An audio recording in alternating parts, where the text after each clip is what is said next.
America's deadliest prison, what really happens inside.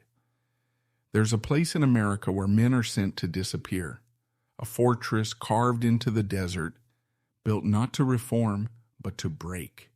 Escape is impossible, hope is forbidden, and survival means surrendering your mind before your body. They call it the Alcatraz of the Rockies. Officially, it's ADX Florence. But inside these walls, it has another name. The place that buries men alive. The fortress in the desert. Opened in 1994 for the United States Penitentiary Administrative Maximum Facility, better known as ADX Florence, was designed to be the deadliest, most secure prison in America. Every brick, every corridor, every cell was built with one goal in mind: to control the uncontrollable. Its purpose wasn't just to house criminals. It was to contain men who could not be controlled anywhere else: terrorists, cartel lords, mob bosses, spies, and the most violent gang leaders in American history.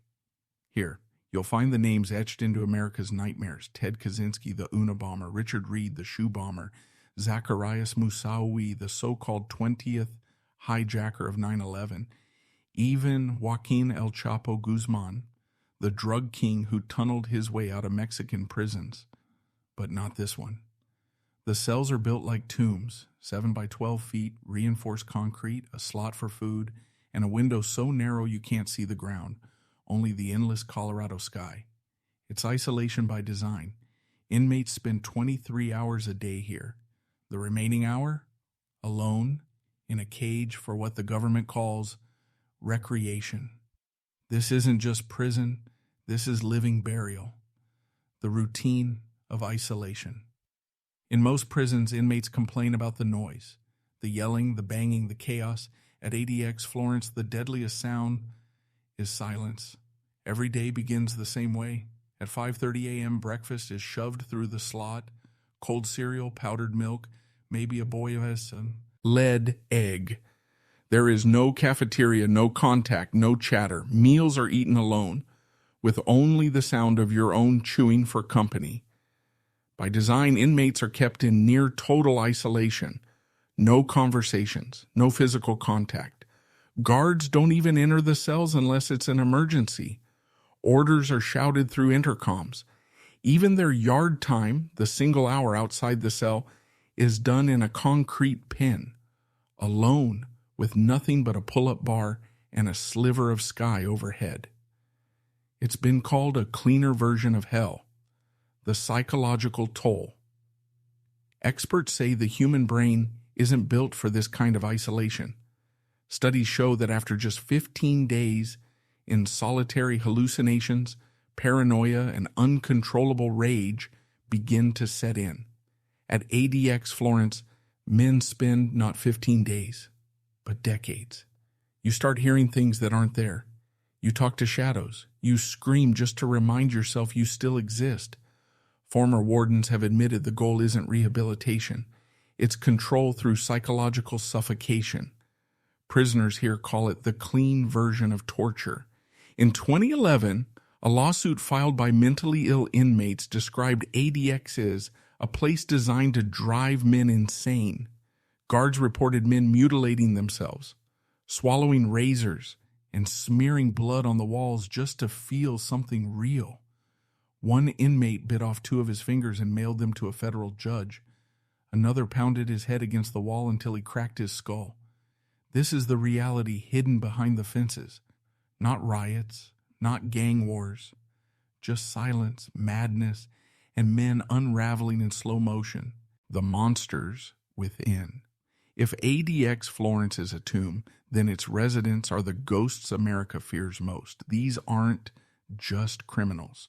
These are men who once waged war against nations, orchestrated massacres, and commanded armies from the shadows. Here they sit side by side, each locked away in silence, each a reminder of why this fortress was built. The Unabomber, Ted Kaczynski, the Unabomber, lived in isolation long before he ever saw a cell. For nearly 2 decades, he terrorized America with homemade bombs, killing 3 and injuring dozens more. When he arrived at ADX, he simply traded his wooden shack for a concrete one. In 2023, he took his own life inside prison walls, a final act of solitude in a place designed for it. The 9/11 conspirators. Zacarias Moussaoui, dubbed the 20th hijacker, spends his days here under perpetual lockdown. Alongside him are Al-Qaeda operatives, planners of embassy bombings, and jihadists captured in the War on Terror. For them, ADX is more than a prison. It's the U.S. government's message that vengeance can be carried out in silence. The Cartel King.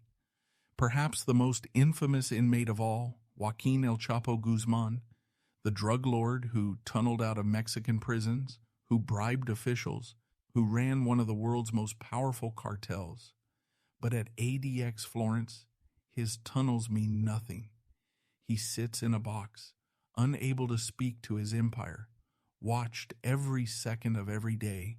For a man who once commanded thousands, ADX reduced him to a whisper in the desert. The Mafia and the Spies. Here, mob bosses who once ran New York's 5 families rot in silence. So do spies who sold secrets to the Russians, betraying their country for cash. Robert Hansen, the FBI agent turned KGB mole, lives his final years entombed here, a man once drowning in secrets, now drowning in silence. ADX, Florence is a monster made to hold monsters. But here's the truth. It doesn't just punish them, it transforms them. The men who once shook nations are reduced to ghosts of themselves, silent, broken, forgotten,